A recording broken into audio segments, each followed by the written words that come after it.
Super success director Vijayabhaskar గారు ఉన్నారు. ఆయన ఎన్నో విజయవంతమైన చిత్రాలు మనకు అందించున్నారు.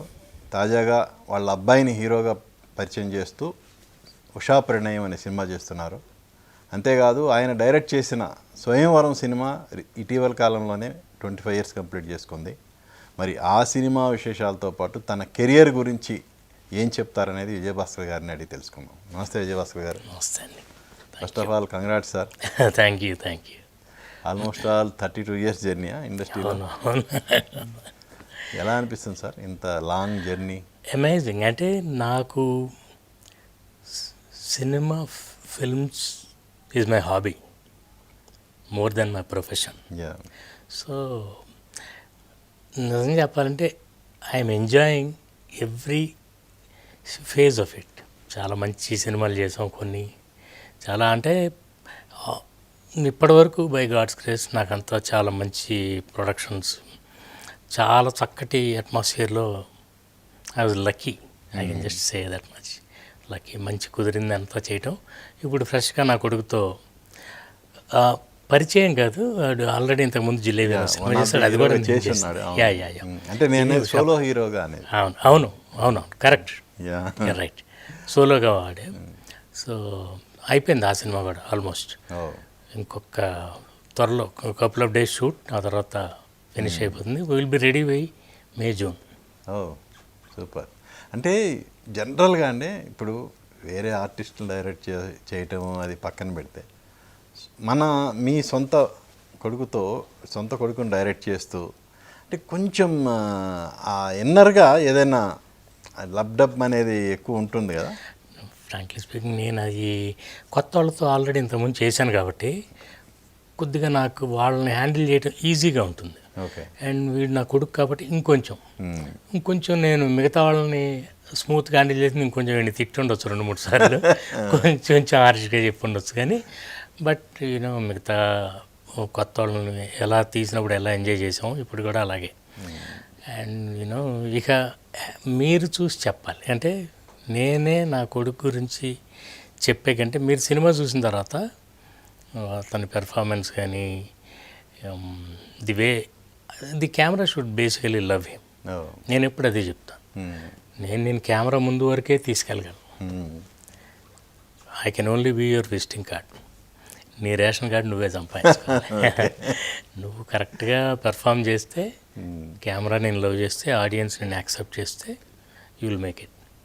కానీ సిన్సియర్గా చేయాలి. నేను ఈ జరిగిన సినిమాలు, నేను చేసిన సినిమాలన్నీ ఎగ్జాంపుల్స్ ఇస్తుంటాను.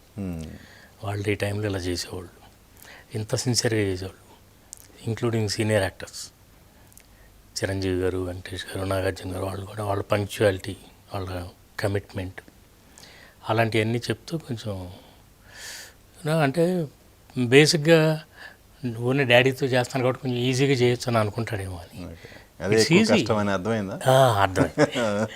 అర్థమైంది వాడికి కూడా. అండ్ అంటే it's easy, not simple. Basically మనిషిలో ఆర్టిస్ట్ ఉన్నాడు అనుకోండి, మీరు పెద్దగా ఏం చేయక్కర్ల. నేను బయటికి తీసుకురావడం వరకే చేస్తాను. వాళ్ళలో ఉన్న టాలెంట్ని బయటికి తీసుకురావడానికి కొంచెం హెల్ప్ చేయగలను, అంతేగాని బేసిక్గా it's all up to them. వాళ్ళలో ఉండే సహజమైన కళ. ఓకే, మీరు అన్నారు ఓన్లీ విజిటింగ్ కార్డ్ అని. మరి ఈ సినిమా తర్వాత మీ వాడికి ఆధార్ కార్డు, పాస్పోర్ట్ దొరుకుతాయా? చూద్దాం, లెట్స్ సీ. అంతే. అందుకే నేను చెప్తాను, don't bother about the result. నువ్వు సిన్సియర్గా చెయ్యి. ఈ సినిమా ఒక్క దాంట్లో మాత్రం the major advantage is camera will tell the truth.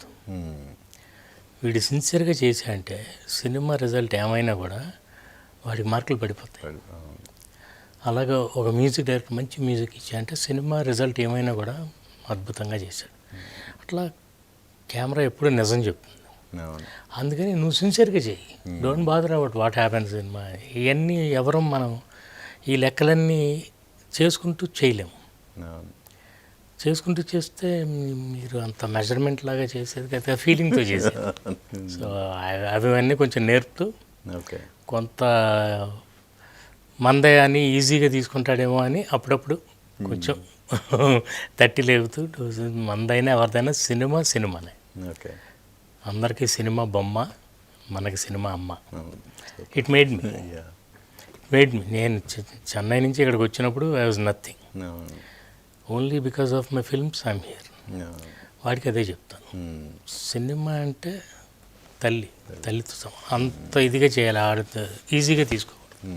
ఏం సార్ సాంగ్ షూటింగ్ కూడా ఫినిష్ చేసుకొచ్చినట్టున్నారు మొన్న దుబాయ్లో, మొన్న దుబాయ్లో సాంగ్, కాశ్మీర్లో చేసినట్టున్నారు. కాశ్మీర్లో 2 సాంగ్స్. అంటే ఫస్ట్ టైం నేనే ప్రొడక్షన్ కూడా మందే. Oh. బేసిక్గా నేను ముందు నుంచే ప్రొడక్షన్ చేయాలని ప్లాన్ చేయలేదు, కానీ నాకేం జరుగుతుందంటే నేను అనుకున్నది ప్రాపర్గా చేయాలంటే ప్రొడక్షన్ కూడా మన అయితేనే ఇంకా బాగుంటుందని. స్టోరీ నాది, హీరో మనోడు, అంతా ఇది ఓకే ఫైన్ చేద్దాం. అండ్ అన్నిట్లోకి బేసిక్గా నా కాన్ఫిడెన్స్ అంతా ఆడియన్స్ మనోళ్ళు. మంచి సినిమా తీస్తే ఖచ్చితంగా చూస్తారు, వాళ్ళకి ఎన్ని ఏం లేవు. If you can hold them, అన్ని సినిమాలు చూస్తారు. అంటే ఒకటి సార్, ఇప్పుడు ప్రొడక్షన్ మీది అంటే మీ ముందు సినిమా జిలేబీ మీరు ఎక్స్పెక్ట్ చేసిన రేంజ్లో ఆడలేదు. ఈవెన్ దో మీరు డైరెక్ట్ చేస్తూ ఈ సినిమాని మనమే తీయాలి అన్న నిర్ణయానికి రావడానికి ఏమన్నా రీజన్ ఉందా? అంటే రీజన్ బేసిక్గా మన కష్టం అంతా వేస్ట్ అయిపోతుంది. ఎందుకంటే మనం చాలా ప్యాషనెట్గా చేస్తాను, నేను చేస్తే ప్యాషనెట్గా చేయాలి, లేకపోతే చేయను. ప్యాషనెట్గా చేసి అంతా అయిపోయి చివరికి వెళ్ళేసరికి ప్రోడక్ట్ మనం అనుకున్నట్టు ఆడియన్స్ దగ్గరికి రీచ్ అవ్వకపోయేసరికి ఇబ్బంది అవుతుంది. అక్కడ నాకు థాట్ నేను ప్రొడక్షన్ కూడా నేనే చేస్తాను, ఎటువంటి డిస్టర్బెన్స్ లేకుండా. అది అండ్ నేను చెప్తున్నాను కదా, హీరో మీద, స్టోరీ మీద, ఆడియన్స్ మీద నాకు కాన్ఫిడెన్స్. సో ఇందులో కూడా కొత్త అమ్మాయిని, కొత్త అమ్మాయి, చక్కని తెలుగు బంగారం, ఓకే, తెలుగు అమ్మాయి. అండ్ చాలామంది అమ్మాయిలు చూసాం, నేను ఆల్మోస్ట్ 2-3 అమ్మాయిలని ఫైనలైజ్ కూడా చేస్తాం. ఈ అమ్మాయి ఆల్మోస్ట్ ఈ అమ్మాయి కంటే చేసేస్తే ఎందుకు ఏదో డిలే అవుతుంది, జరగట్లేదు. ఇంకా మేము ఏదో లిరిక్స్ అవి ఇవి రాసుకుంటే ఏదో సంథింగ్ ఈ డిస్కషన్లో ఉన్నాం. అప్పుడు ఒక అమ్మాయిని తీసుకొస్తుందని ఈ అమ్మాయి just she walked into my హాల్లో ఆవేదన. తను చూసిన వెంటనే నువ్వే ఉషా అన్న. నువ్వే ఉషా అంటే థ్యాంక్ యూ సార్, కూర్చోను, పక్కన కూర్చో. తనతో పాటు వాళ్ళ ఫాదర్ వచ్చాడు, పక్కన ఇంకొక ఆయన, పెద్ద ఆయన తీసుకొచ్చిన ఆయన హరి బేసిక్. వచ్చి ముగ్గురు కూర్చున్నారు. వాళ్ళ నాన్న నన్ను చూసి నవ్వుతున్నాడు. నేను గుర్తుపట్ల ఎక్కడో చూశానా అని అనుకుంటున్నా. ఆ అమ్మాయి అప్పుడు ఏంటి నీ గురించి ఏంటి చెప్పాను అంటే, మీరు ఆల్రెడీ నన్ను రిజెక్ట్ చేశారు సార్ అంది. ఏం చెప్తున్నాను, నేను రిజెక్ట్ చేయడం ఫస్ట్ టైం నేను చూస్తున్నాను, చూసిన వెంటనే నేను అనిపిస్తుంది. ఇప్పుడు కాదు సార్, జై చిరంజీవి సినిమాకి వచ్చిన వాళ్ళ నాన్న సతీష్ అని, ఆ సినిమాకి తను క్యాషియర్, ఓకే, దత్ గారి సినిమాకి. సో నేను అప్పుడు ఆ చిన్న పాప క్యారెక్టర్ కోసం చూస్తుంటే ఈ పాపను తీసుకొచ్చారంట, ఫోటోషూట్ చేసామంట, అంతా ఓకే అంతా అనుకున్నాం. నేను అనుకోకుండా ఎక్కడికి వెళ్తూ ఇప్పుడు ఆ సినిమాలో చేసిన ఒరిజినల్ అమ్మాయి షియా, ఆ అమ్మాయి ఫోటో చూసి ఈ అమ్మాయి ఇంకా బాగుందని చూస్తే కరెక్ట్గా అమ్మాయి దొరికేసింది, వచ్చింది. ఇప్పుడు సినిమాలో ఉన్నది షియా. అప్పుడు ఈ అమ్మాయి పాపం డిసప్పాయింట్ అయిపోయిందంట. నేను ఎంతో ఆశపడ్డాను చిన్నపిల్లనప్పుడు. నాన్నగారు నేను ఆయన నవ్వుతో చెప్పవేంటే నాకు గుర్తు రాలేదు అని, సరే అప్పుడు నేను రిజెక్ట్ చేసినందుకు సారీ చెప్తున్నాను, ఇప్పుడు నేను హీరోయిన్గా తీసుకోవటం కోసమే ఆగిందేమో అని, ఆల్ ది బెస్ట్ అని. బంగారం అమ్మాయి హీరోయిన్గా. నాకు స్క్రీన్ నేమ్ అని పెట్టారా, ఒరిజినల్ నేమేనా? తనకేమన్నా స్క్రీన్ నేమ్ ఏమని పెట్టారా? స్క్రీన్ నేమ్ తందే. తను ఆల్రెడీ చిన్న అంటే ఇన్స్టాలో ఏవో చిన్న చేసుకుంటుంది. మేజర్గా స్క్రీన్ మీద ఫస్ట్ టైం, అందుకే introducing Tanvi. First time big screen మీద తను చేసిన సినిమా ఇదే. అండ్ ఇద్దరు పెయిరింగ్ బాగుంది, చక్కగా చేశారు. అండ్ నాకు అప్పటి నుంచో తెలుగు అమ్మాయిని అందరిని తీసుకొస్తున్నాం చేస్తున్నాం, కానీ తెలుగు వాళ్ళు ఎవరన్నా వస్తే ఫస్ట్ లయన్ చేసాం. అప్పుడు స్వయంవరంలో కూడా ఇన్ఫ్యాక్ట్ మీరు ఇందాక చెప్పినట్టు స్వయంవరం చేసినప్పుడు కూడా మాకు ఇట్లాగే ఎవరో అమ్మాయి దొరకటం, లయాని నాకు వేణును శ్యామ్ ప్రసాద్ గారే ఇంట్రడ్యూస్ చేశారు. బాగుంది అమ్మాయిని, తనని ఇంట్రడ్యూస్ చేసాం అప్పుడు. అలాగే మళ్ళీ ఇన్నాళ్ళకి తెలుగు అమ్మాయి చక్కటి, అండ్ యూనో మన నేటివ్గా ఉంటుంది బాగా. నాకు ఐఎమ్ వెరీ సాటిస్ఫైడ్. కొత్త వాళ్ళతో చాలామందితో చేశాను, కొత్త అమ్మాయిని చాలామందిని ఇంట్రడ్యూస్ చేశాం, కానీ దిస్ గర్ల్ మీ మెజారిటీ సినిమాల్లో ఎక్కువగా హీరోయిన్లు పరిచయం చేశారు, ఏదో 1-2 తప్ప. అంతే కరెక్ట్. అది కూడా క్యారెక్టర్ని బట్టి తప్పదు, కొత్త వాళ్ళు కాదు మనకు సీనియర్స్ కావాలని అనుకుంటే అట్లా చేసాము. ఇప్పుడు ఈ అమ్మాయి చాలా ఐఎమ్ వెరీ కాన్ఫిడెంట్. అంటే ఆడియన్స్ విల్ సీ, ఓకే, తనలో అన్ని షేడ్స్ చూస్తారు, క్యారెక్టర్లో ఉంది అది. And very comfortable to work with, very sweet girl. అట్లా ఇద్దరు బాగా ఇప్పుడు కష్టం. బ్యాలెన్స్ వర్క్ ఏంటి సార్ ఈ సినిమా సంబంధించి? ఒక సాంగే, ఒక సాంగ్, ఓకే. Single song. ఆ సాంగ్తో గుమ్మడికాయ కొట్టేస్తాం. ఓకే.